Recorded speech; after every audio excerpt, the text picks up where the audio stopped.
Hey guys, I hope you all are doing well. Today we will learn how we can do the actual coding in Swift language. So let's get started. So for that I am just firstly open the Xcode.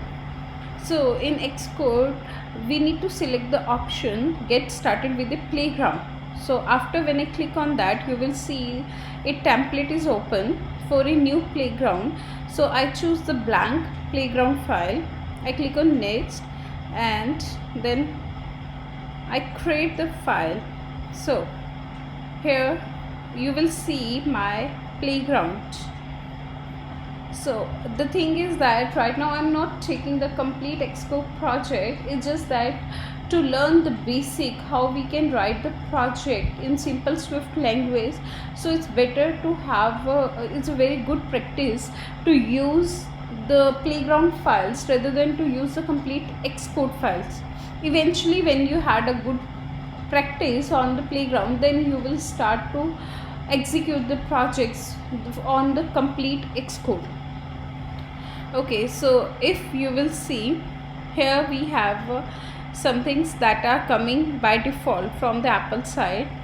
See, the top is called status bar. Here the complete area where the code is written is called the code editor. On the right hand side, this is called the output window, and here on the bottom of the screen we have a console.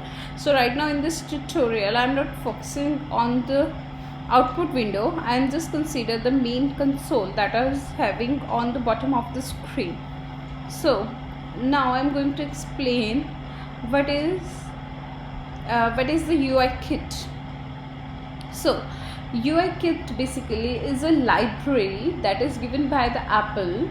It contains all the UI elements like UI button, UI label, UI image view, etc, etc. So it will contain all that information in it.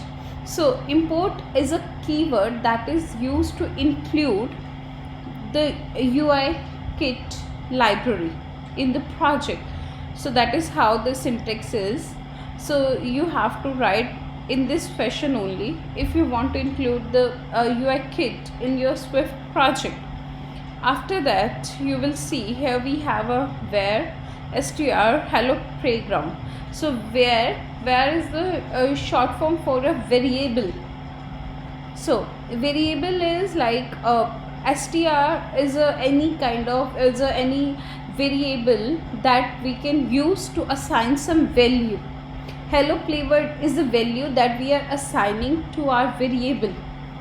Variable is like that objects, their value is not fixed. Their value you can change their values later on. It's not mandatory like at the beginning when you assign the value to a particular variable, their value is remain fixed. At the time of later on inside the project you can change the value of the variable. So I will let you know how we can do that.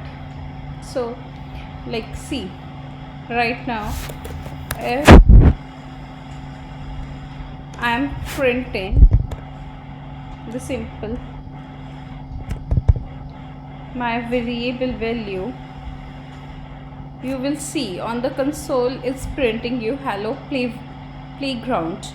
So after that let us suppose I'm going to assign some different value.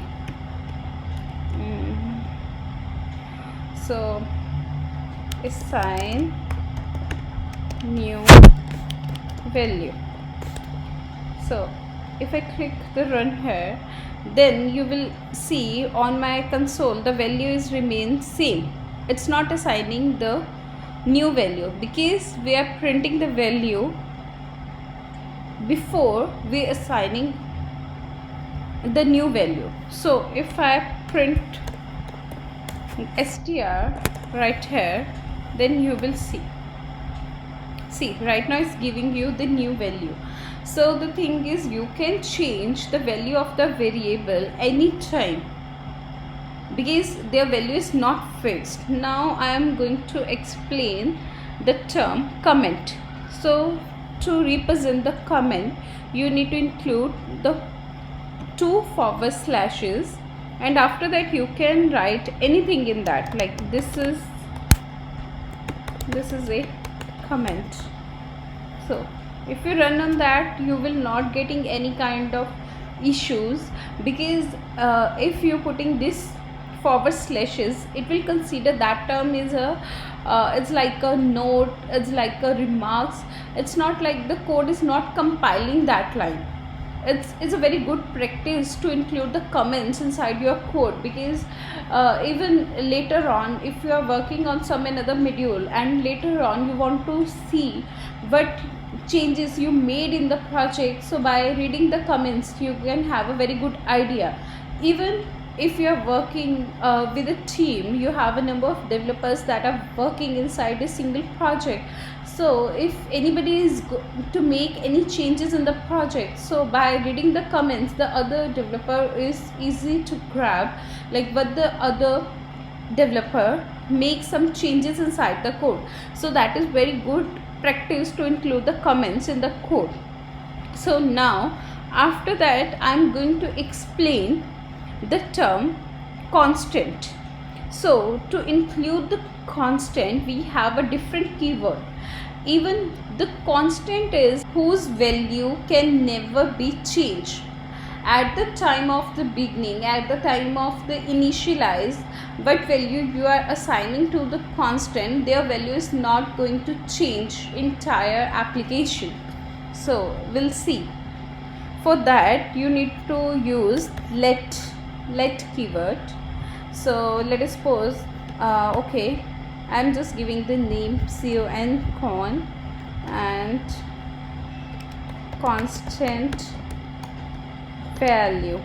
Okay, so after that, let us suppose I am going to change the value of the constant to new value.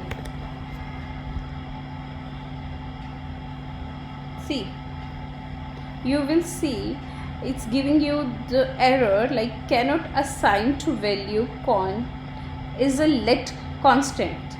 That means is a constant, so you are not able to assign any new value to that. Even you can see the error in the console as well. So it's a very good practice inside the code, because the thing is that if you need any of the keyword, any of the value in the project that you don't want to change, so it's better to always keep that value in the constant, because other than that you are not having any worry about that, because it's a fix.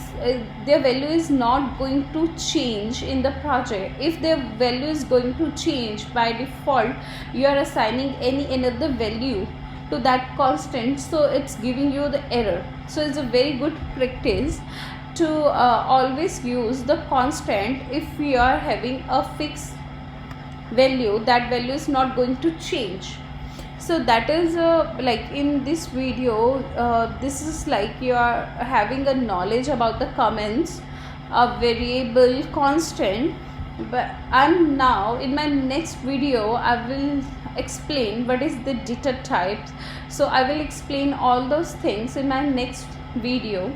So if you like my video, if you like the content, please like, share and subscribe to my channel. Thanks for the watching.